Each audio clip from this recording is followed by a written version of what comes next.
I would like on Mother's Day, and we talked about this before we came out here, because this is a special, special day, to make some kind of special mention of that, and I will do this in a symbolic way between myself and my mother. I mean it absolutely, but it will be symbolizing something much broader. I have a gift here for her. I think she thought I might have forgotten Mother's Day, but I didn't, Mom. I didn't. And I'll read the card. It says, "A mother's love is the place where you first felt confident, secure, and loved. How do you say thank you to one who gave you life, who loved and cared for you in so many ways, for so many years, who sacrificed so much for you and was there for you no matter what?" And I guess the only thing you can say is, "I love you." So, Mom, if you'll...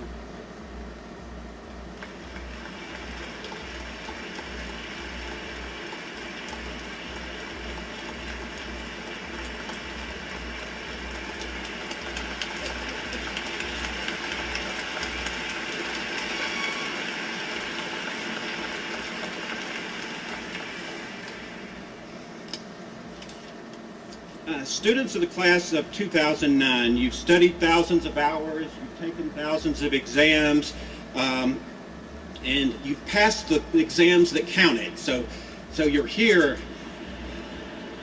and you represent studies from across the full spectrum. You look around: biology, global studies, psychology, foreign language, history, geology, and it goes on and on and on. And you have excelled, and you are part of the tradition of Appalachian of excellence, the part that has seen during the time you've been here that we've actually moved up in the U.S. News and World Report. And I always, with the people that graduated 30 years ago, 31 years ago, we always take great satisfaction in looking at that report.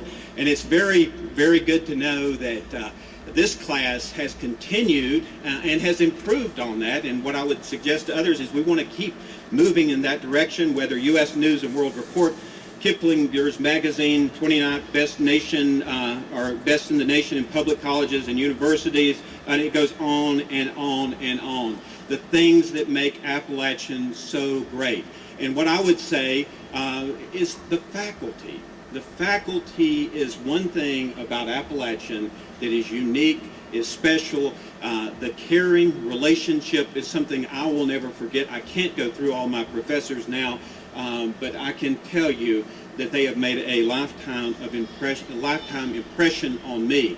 Athletics, excellence there as well. Commissioner's Cup 2006, 2007, 2008, best men's program in the Southern Conference. German Cup 2006, 2008, best women's program in the Southern Conference. Three national championships. 3 national championships.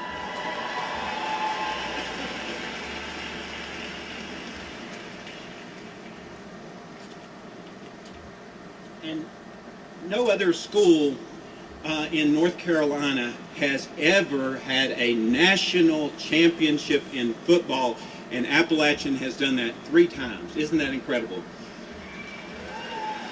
And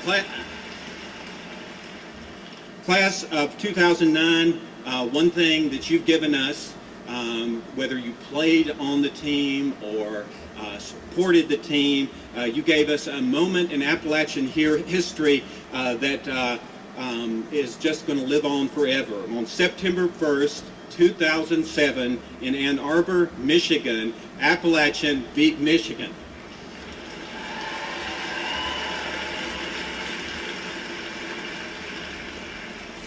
All right. Commencement exercise. Commencement indicates a beginning. So you're finishing 4 years of education, but you're beginning. And what do you do with this great gift, this privilege that you have, the education that you've received here? How will you make a difference in the world? How will you use this great education? And I'd like to pick up on something that the Chancellor taught me about the Appalachian story. The Appalachian story, and how we need to continually talk about the Appalachian story, because it is truly a great story. It is a great story for this region and this state. It is a great story because of the effects on people, and it is a great story because of where it is going to take us. And I'll give you examples of each of that. And what I would ask all of the students to think about is how, over the next few years, next few decades, you will write the story of Appalachian in your own life.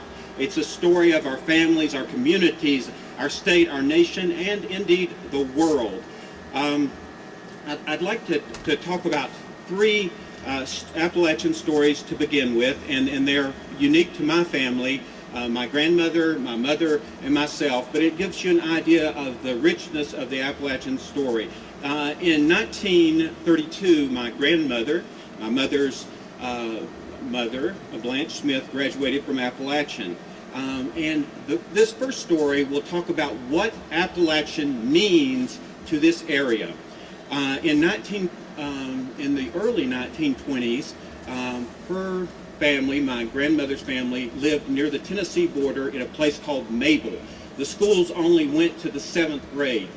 But they'd heard about this great school in Boone, and the whole family, moved from Mabel to move from a 7th grade education limit to Boone, so that they could have the full range of opportunity. And you think about that, the whole family moved here to give the children that opportunity. And Appalachian has been special for Boone and the western part of this state and for our state in so many ways. The effect of Appalachian is just continuing in so many ways. And it's interesting, they moved to Boone, and they had a little apartment, and they rented the apartment to Dr. Clemens when he was here for a short period of time before he took over in the university. So there are all kinds of connections. Next story, 1962. 1962, when my mother graduated, she started in 1956, and she says, you know, they're going to think I'm not too smart at all. I started in 1956 and didn't graduate till 1962, and I told her, Mom, don't worry. There are plenty of people that are on the 5- and 6-year program now, so don't worry about that at all. And then she had a very good reason. During the time between when she started in 1962, 4 children intervened, and so 4 children and a determination to obtain an education. That's what Appalachian meant. And I'd often heard teachers sometimes say of themselves, and Appalachian has a great heritage as a teaching university that has affected our entire state. But I heard them say, I was just a teacher. And when that happens, I try to very politely interject this little story. And I'll try to make it relevant to the class here. In 1993, who won the World Series? In 1993, who won the Super Bowl? In 1993, who won the Stanley Cup? And it goes on and on and on. And sometimes people can get 1 or 2. But in 1993, who was your first grade teacher? And people know that. And that is the effect of a teacher, and that is the effect of Appalachian on this area. And well over 2,500 students in her 30-year career have had that effect. And I've had people come and talk to me and tell me about what it meant to learn to read, what it meant to learn so that they could go on in their lives. So thank you, Mom. 1978, I graduated, and my aunt last night reminded me that what we do through generations is much like a relay race.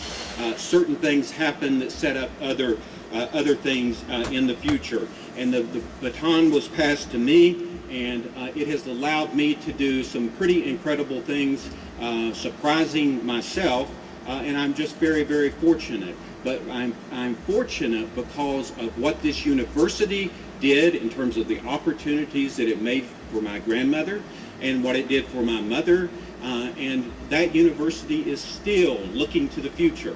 And what you, as members of class 2009, will do is to be determined. But I predict great things.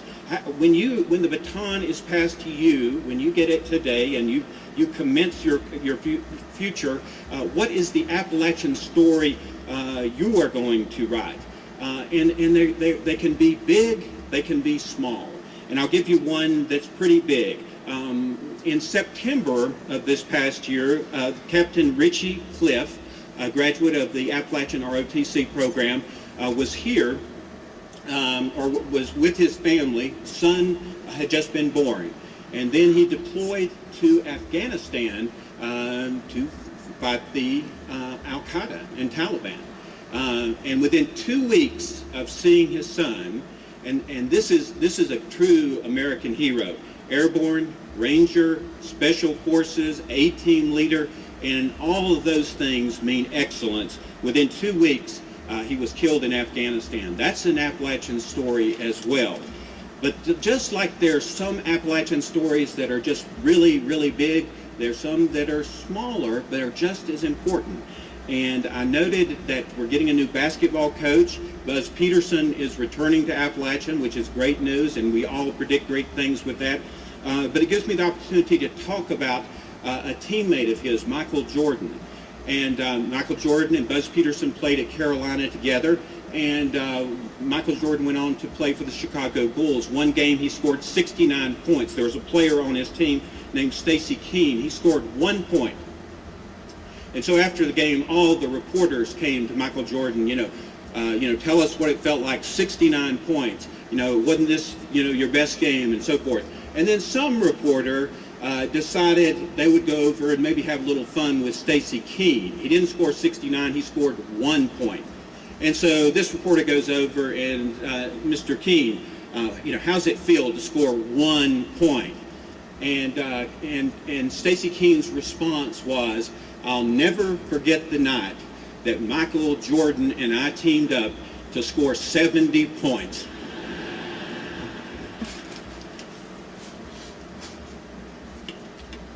The world you face. By 2030, 21 years, North Carolina will be the 7th most populous state if trends continue. Geographic trends, 65 or 70% of that growth will be through migration. Life expectancy will be extended by 4.1 to 6.5 years. The Raleigh-Durham, the Charlotte area will more than double in population from 2000. Globally, globalization is going to have incredible impacts.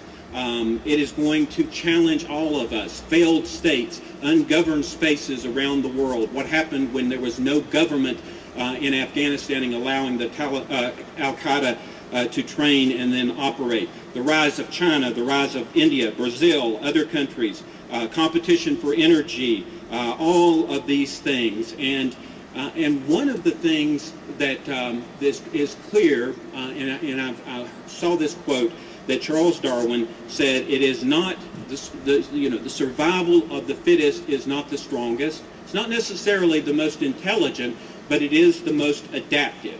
And how do we adapt? How do you prepare yourself for the future? And I would suggest to you that service to our communities, our state, and our nation is the key. Service will help you through continued learning. And there's all kinds of opportunities, whether church, community, in government, and there's all kinds of opportunities, but that will help you be more adaptive for the future. It will promote your professional development. It will promote leadership. It will make you better citizens. It will strengthen your family. You'll set the right example, and it will be good for you.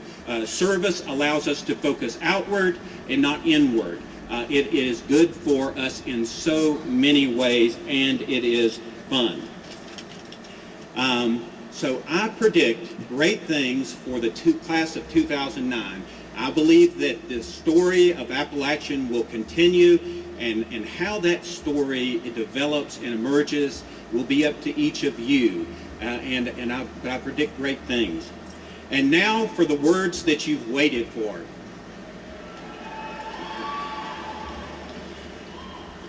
Ladies and gentlemen, that concludes my remarks. Go Mountaineers!